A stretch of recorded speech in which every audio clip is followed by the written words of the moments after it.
Stop everything you're doing right now. If you've been trying to manifest using Neville Goddard's teachings and you're not seeing results, I need to tell you something that might shock you. You've been doing it completely wrong. I know that's hard to hear, especially if you've been visualizing for months, repeating affirmations daily, and doing sats every night. But here's the brutal truth. 90% of people who think they're following Neville's methods are actually doing the exact opposite of what he taught. You see, somewhere along the way, Neville's pure, simple teachings got twisted, diluted, and mixed with other methods that actually contradict his core principles. The internet is full of Neville techniques that he never taught, improvements on his methods that actually make them powerless, and interpretations that completely miss the point.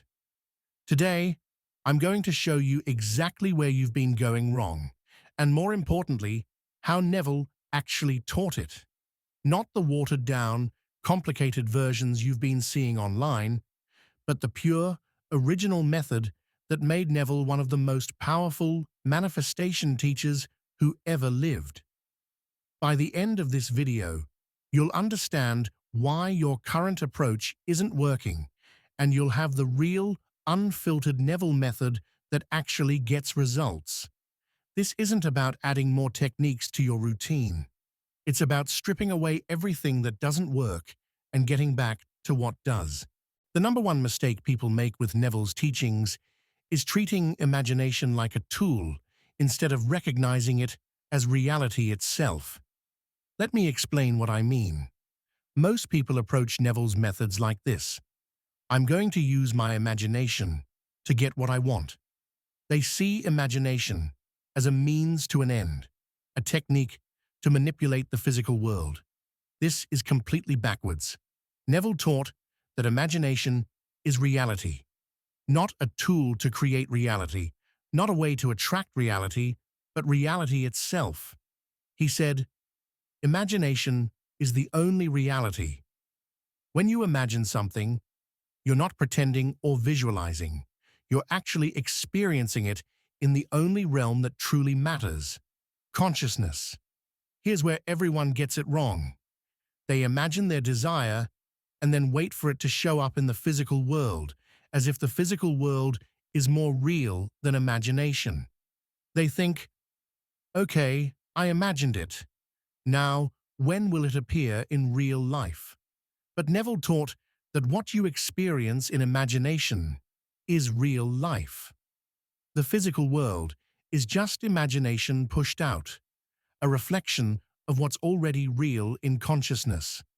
When you truly understand this, everything changes. Most people are doing what I call imagination shopping. They imagine something, don't feel it as real, and then try another scene, another technique, another approach. They're treating imagination like a catalog they're browsing through, hoping something will eventually work. Neville never taught this. He taught that you pick one scene, one assumption, and you live in it until it hardens into fact. Not because you're trying to make it real, because it already is real the moment you experience it in imagination. The physical world doesn't make imagination real. Imagination makes the physical world real. Let's talk about SATS, state akin to sleep. This is probably the most misunderstood and misapplied of all Neville's techniques. Here's how most people do SATs.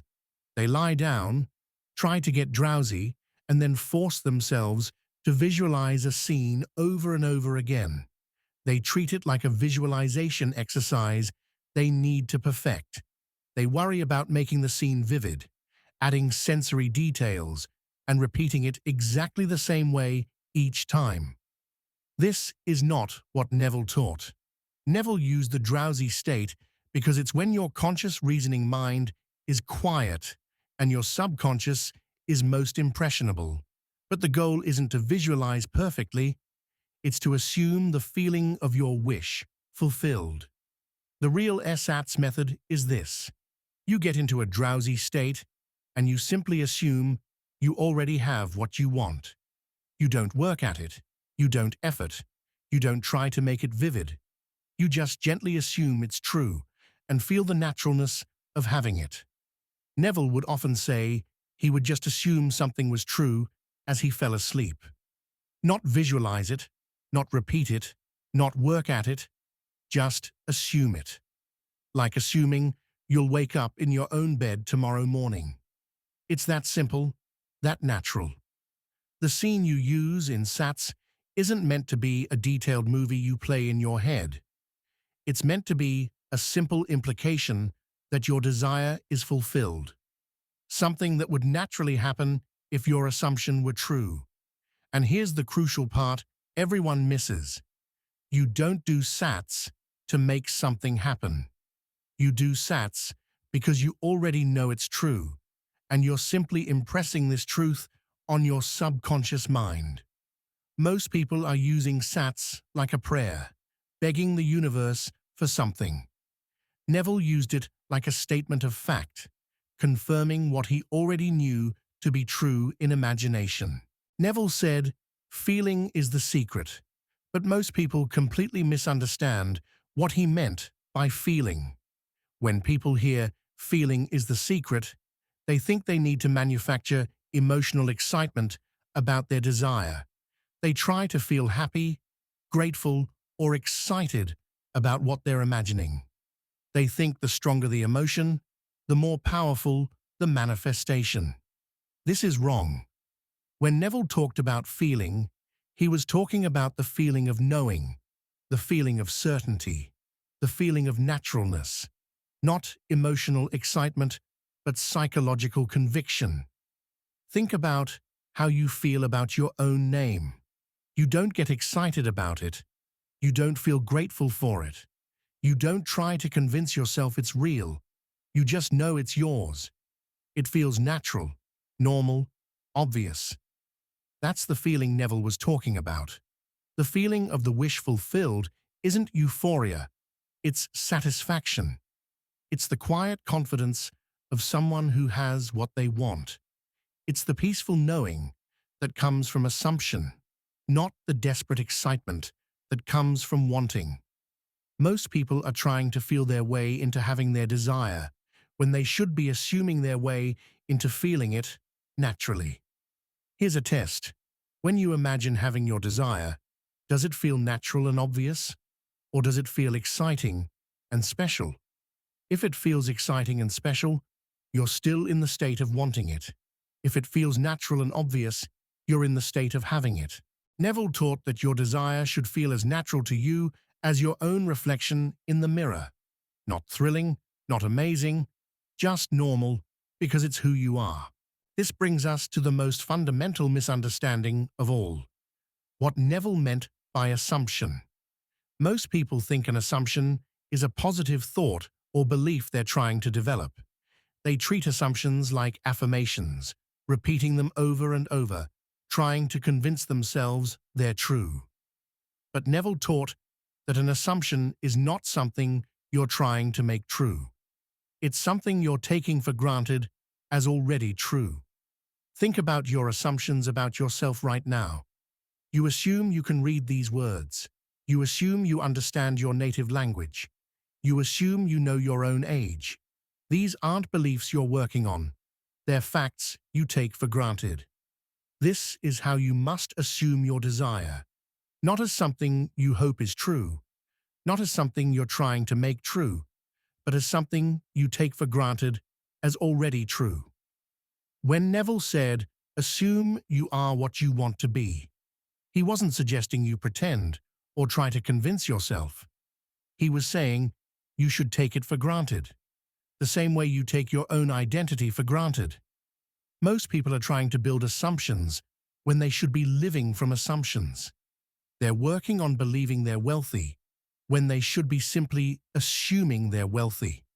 They're trying to feel loved when they should be assuming they're loved. The difference is enormous. When you're working on an assumption, you're in the state of not having it. When you're living from an assumption, you're in the state of being it. Neville never taught people to work on their assumptions. He taught them to choose their assumptions and then live from them, as if they were obvious facts. Another major mistake people make is trying to figure out or control what Neville called the bridge of incidents, the natural series of events that leads to the manifestation of your assumption. People will imagine their desire and then start plotting and planning how it could happen. They'll look for signs, try to help it along, and get frustrated when it doesn't unfold the way they think it should. Neville taught the exact opposite. He said, "Your job is to assume your desire is already fulfilled in imagination, and then let consciousness create the bridge of incidents naturally. You don't need to know how, when, or through whom your assumption will manifest." Most people are trying to be the architect of their manifestation when they should be the tenant of their assumption. They're trying to build the bridge when they should be walking across it in consciousness. Neville gave countless examples of assumptions manifesting in ways that were completely unexpected and often seemed impossible from the human perspective. The woman who imagined being married to a specific man who was already married. She didn't figure out how to make him get divorced.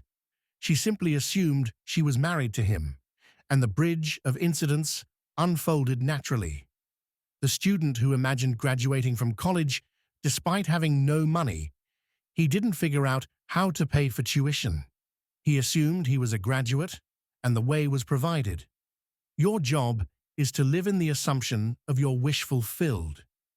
The universe's job is to create the bridge of incidents. When you try to do both jobs, you interfere with the natural flow of creation. Stop trying to figure out the how. Your consciousness knows the way, even when your rational mind cannot see it. Neville taught persistence, but most people misunderstand what he meant by this. When people hear persist in your assumption, they think it means they need to keep working at it, keep trying harder, keep doing more techniques. They think persistence means effort and struggle. But Neville's persistence was effortless. It was the persistence of knowing, not the persistence of hoping. It was continuing to assume something was true, not continuing to try to make it true. Think about how you persist in knowing your own name. You don't have to work at it, remind yourself of it, or convince yourself it's true. You just continue to know it, naturally and effortlessly. That's the kind of persistence Neville taught.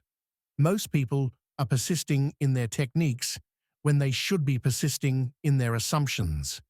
They're persisting in their efforts when they should be persisting in their knowing. True persistence, according to Neville, is simply remaining faithful to your assumption, regardless of what appears in the physical world. Not because you're trying to change the physical world, but because you know your assumption is more real than any physical appearance.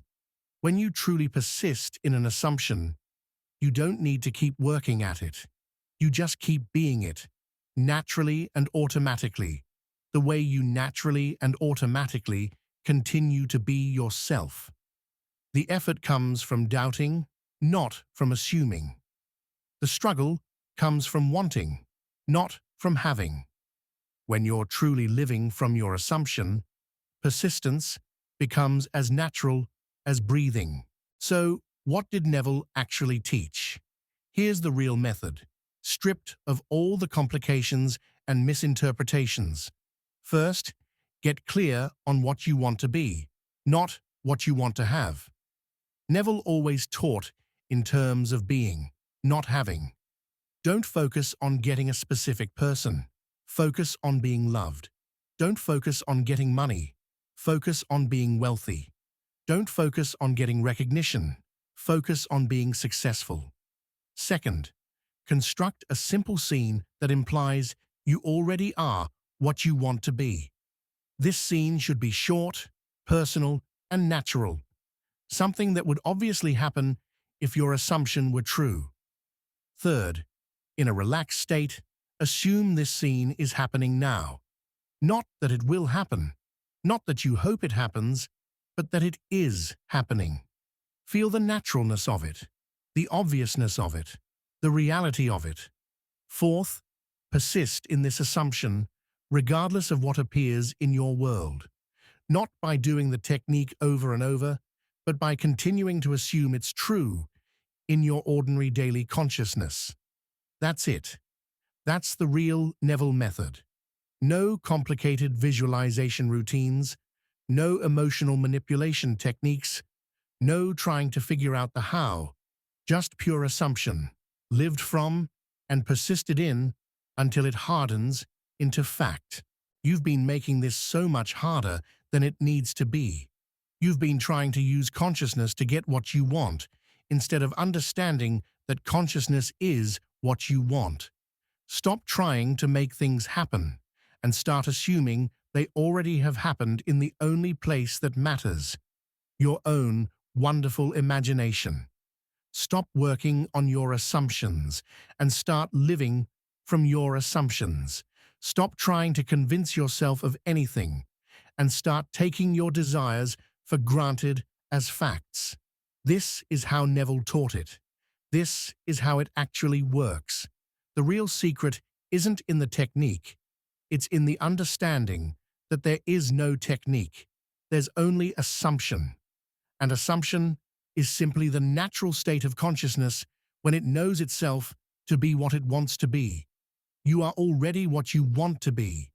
You just need to stop trying to become it and start assuming you are it. That's the real Neville method. That's how he taught it. That's how it works.